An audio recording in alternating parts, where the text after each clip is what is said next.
بنسير كتير من العيانين الميه البيضاء، يا دكتور ايه احسن عدسه ممكن ازرعها؟ والحقيقه ان السؤال ده مش دقيق قوي، والمفروض الصح ان انا اسال ايه انسب عدسه ممكن ازرعها، وده لان العدسه بتختلف حسب احتياج المريض وتعاملاته اليوميه.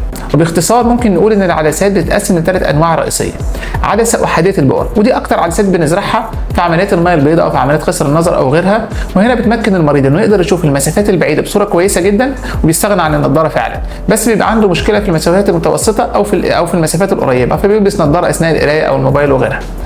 تاني حاجة عدسات ممتدة البؤرة، ودي غالبا بتغطي أغلب احتياجات المريض، فبتخليه مثلا يقدر يشوف المسافات البعيدة بصورة كويسة، وكمان يقدر يشوف المسافات المتوسطة، زي مثلا ماشي في السوبر ماركت يقدر يشوف أرفف البضائع، لو هو بيسوق يقدر يشوف العداد والأرقام اللي في العداد.